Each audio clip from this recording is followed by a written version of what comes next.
খবৰ এইবাৰ প্ৰাণৰ শিল্পী যুৱ প্ৰজন্মৰ হাৰ্টথ্ৰব জুবিন গাৰ্গক বিৰূপ মন্তব্য কৰি বিপদত পৰিছে এজন যুৱকজনৰ নাম ইতিমধ্যে বাপন সাহা বুলি জানিব পৰা গৈছে।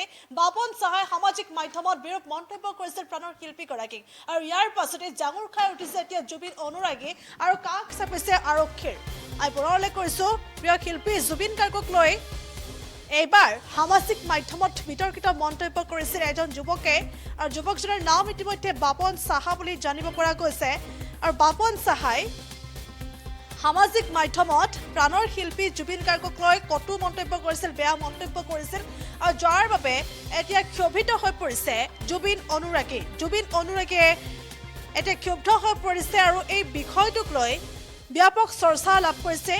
আৰু লগতে উল্লেখ কৰিব লাগিব যে এতিয়া জুবিন অনুৰাগীয়ে কাষ চাপিছে আৰক্ষীৰ আৰু মানকাছৰ থানাত এখন গোচৰ ৰুজু কৰিছে বুলি জানিব পৰা গৈছে। আমি পুনৰলৈ কৈছোঁ প্ৰাণৰ শিল্পী অসমীয়াৰ আৱেগ জুবিন গাৰ্গক লৈ সামাজিক মাধ্যমত বিতৰ্কিত মন্তব্য কৰিছে এজন যুৱকজনৰ নাম বাপন সাহাই বিতৰ্কিত মন্তব্য কৰিছে আৰু লগতে ইয়াকে লৈ এতিয়া বাপন সাহাৰ বিৰুদ্ধে ক্ষুণ্ণ হৈছে জুবিন অনুৰাগী।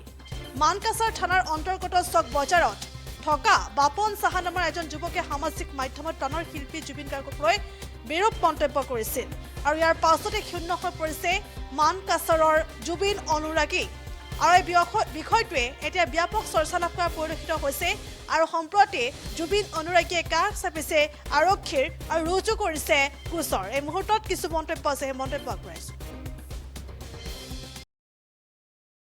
আমালোক দেখা পাইছোঁ যে মানে বাপন সাহা নামৰ এটা ল'ৰাই মানে ফেচবুকত মানে বেয়া মন্তব্য কৰিছে আমাৰ জুবিন দাক লৈ, যে মানে ৰাজনীতি শেষ, জুবিন দা শেষ আৰু এটচেট্ৰা মানে বহুত কথা কৈছে।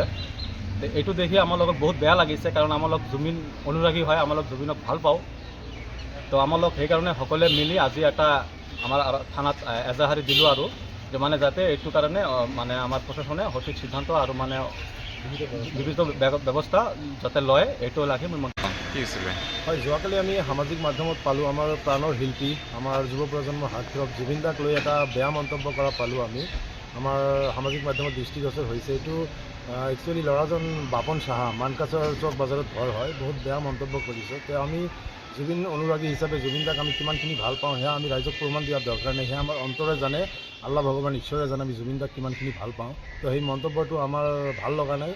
এইটো জনমানসত জুবিন দাৰ সন্মানক আঘাত কৰিছে আৰু এটা কমিউনিয়েল স্পিচ বুলি আমি ভাবোঁ। এইটো এটা শান্তিৰ পৰিৱেশক অশান্তি সৃষ্টি কৰাৰ কাৰণে ল'ৰাটো এই কমিউনিয়েল মন্তব্যটো কৰিছে, জুবিন দাক লৈ এটা বেয়া মন্তব্য কৰিছে। তাৰ পৰিপ্ৰেক্ষিতত আমি মানকাছৰ থানাত আজি এখন এজাহাৰ ৰুজু কৰিলোঁ এই ল'ৰাটোৰ এগেইনষ্টত, কমেণ্টটোৰ এগেইনষ্টত।